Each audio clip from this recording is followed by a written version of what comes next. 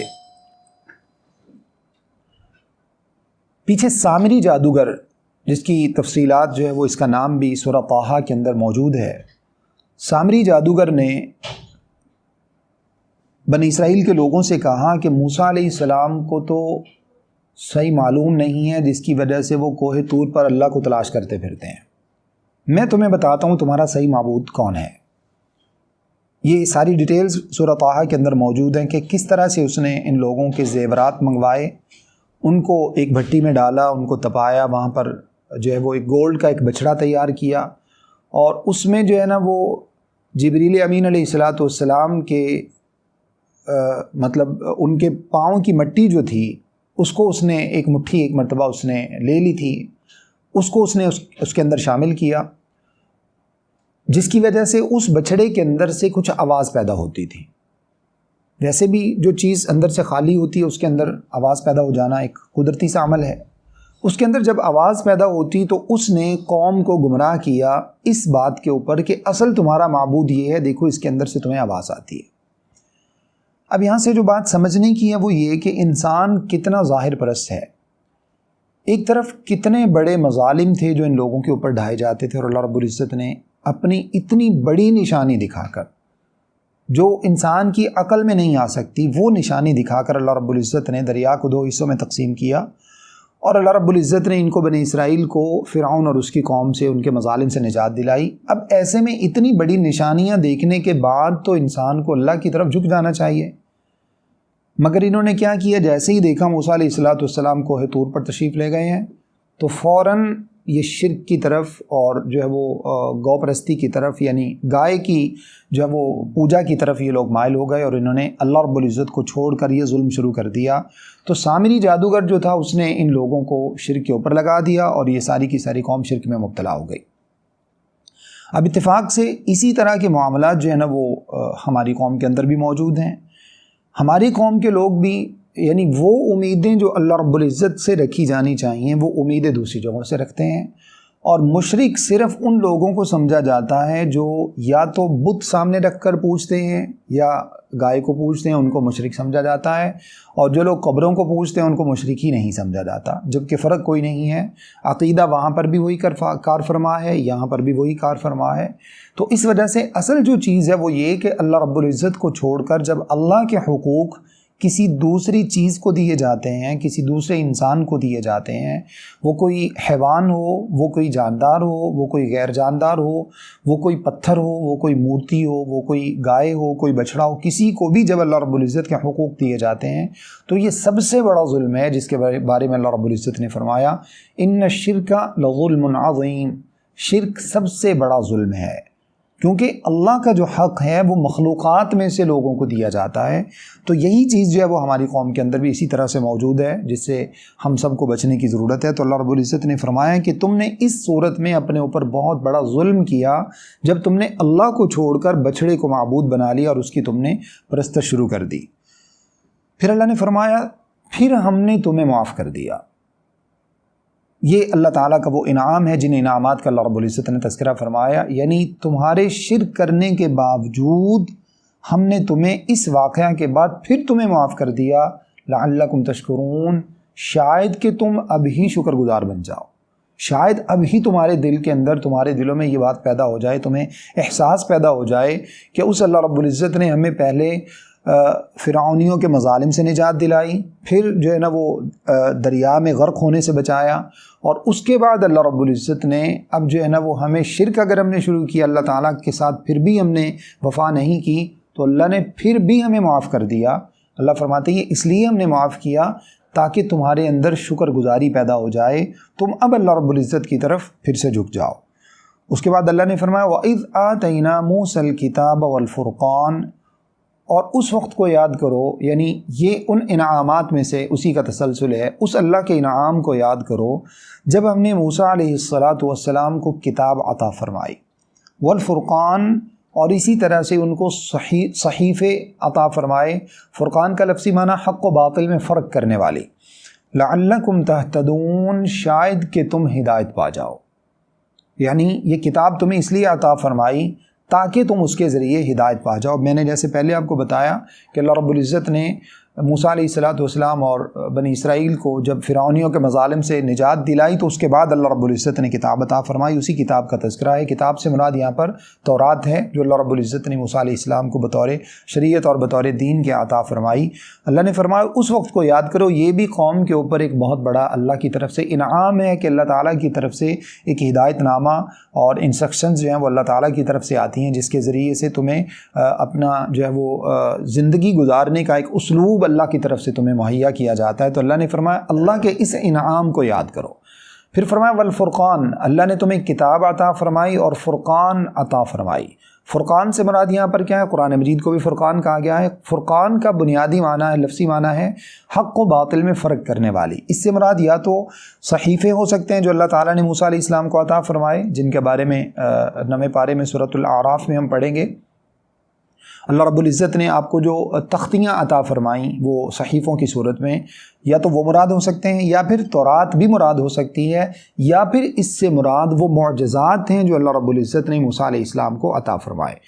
ان تمام باتوں کے ذریعے، کتاب کے ذریعے، صحیفوں کے ذریعے اور معجزات کے ذریعے حق و باطل کے درمیان فرق کرنا آسان ہو جاتا ہے، حق اور باطل کو سمجھنا آسان ہو جاتا ہے.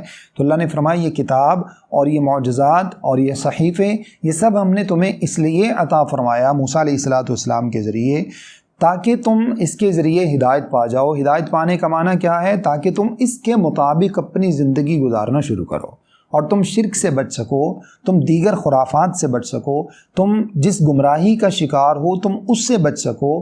ہدایت پانے کا بنیادی معنی یہی ہوتا ہے کہ انسان اللہ کا جو رستہ ہے اس اللہ رب العزت کے رستے کے اوپر گامزن ہو جائے اور جتنے بھی باقی پگڈنڈیاں ہیں ان سب سے انسان اپنے آپ کو بچا لے. یہ اصل میں ہدایت ہے. جیسے اللہ نے فرمایا وَأَنَّ هَذَا صِرَاطِي مُسْتَقِيمًا فَاتَّبِعُوهُ، اور بے شک یہ میرا رستہ سیدھا رستہ ہے. فَاتَّبِعُوهُ، اسی رستے کی تم پیروی کرو، یہی صراط مستقیم ہے. صراط مستقیم کس کو کہا گیا ہے؟ شریعت کو. یعنی اب جو ہے وہ شریعت کون سی ہے؟ قرآن و حدیث، رسول اللہ صلی اللہ علیہ وسلم کو جو اللہ رب العزت نے دین عطا فرمایا، اب وہ صراط مستقیم ہے.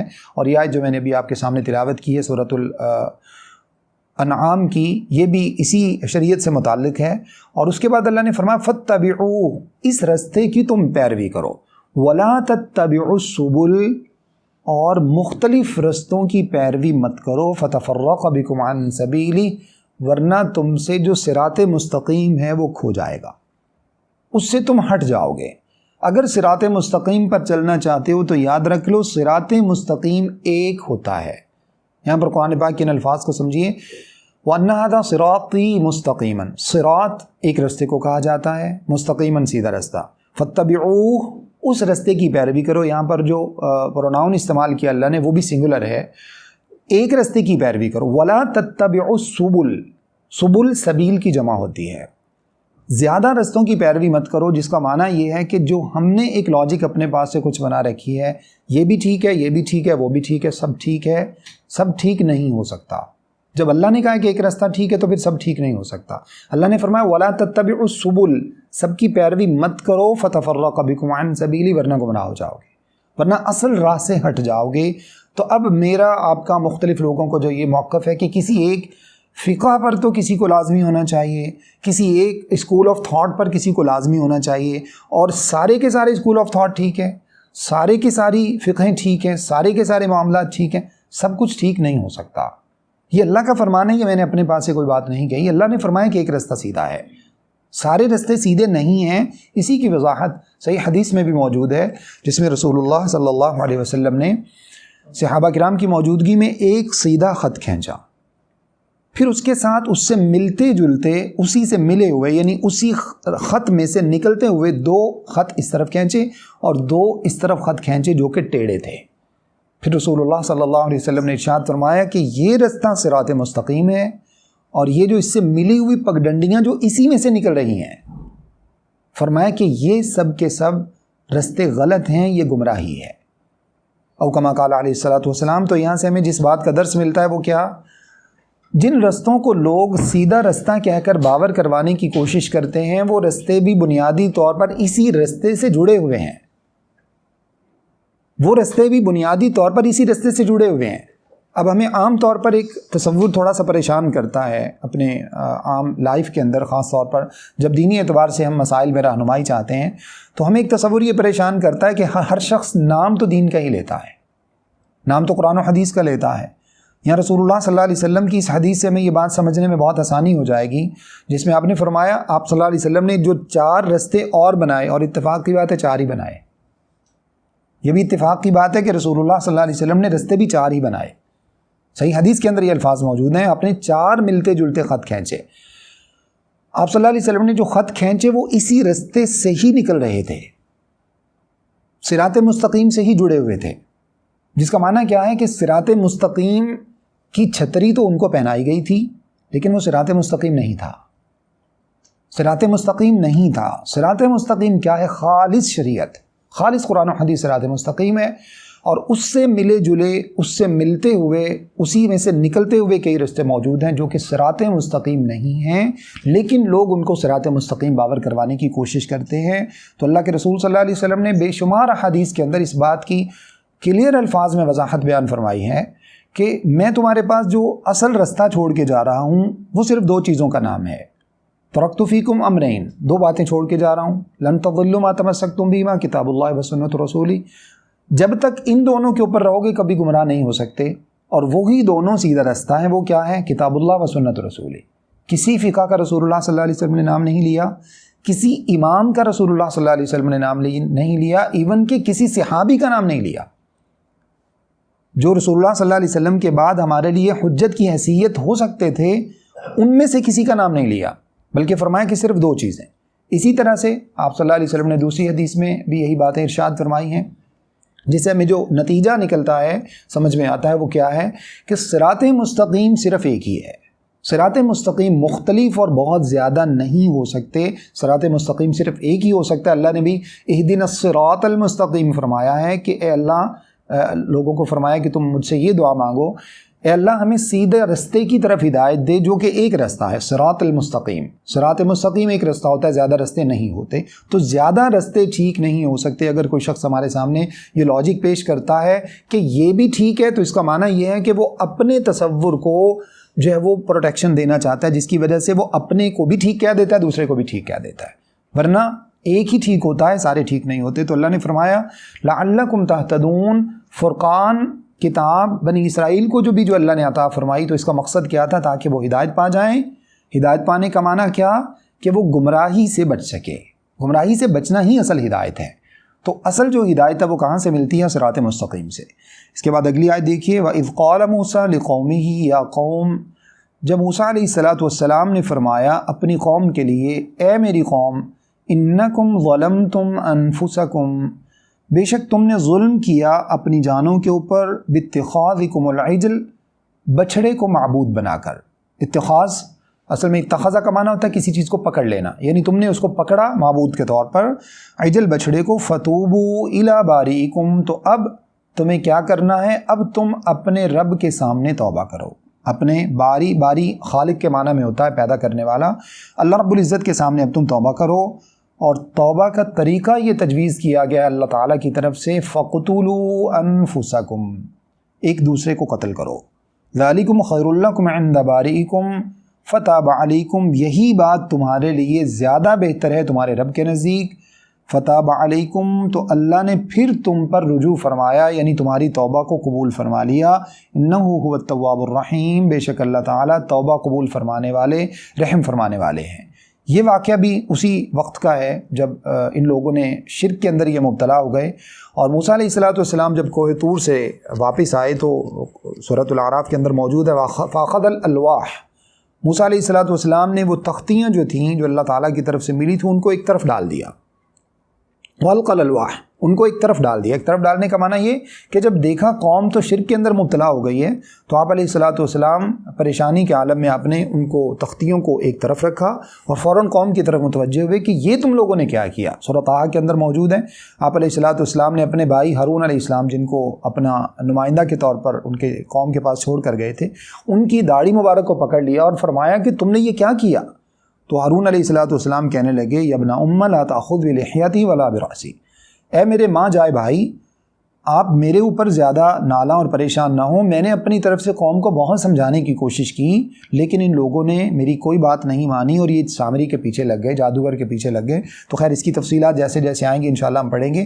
یہاں پر جو اللہ رب العزت نے بات ارشاد فرمائی ہے وہ یہ کہ جب ان لوگوں نے شرک کیا تو اس شرک کے بعد موسیٰ علیہ السلام نے ان کو احساس دلایا، ان کو باور کروایا کہ تم لوگوں نے غلط کیا ہے اور اللہ رب العزت کے حقوق کے اوپر تم لوگوں نے جو ہے وہ ظلم کیا، اللہ کے حقوق تم نے بچھڑے کو دے دیے ہیں، اب تم توبہ کرو۔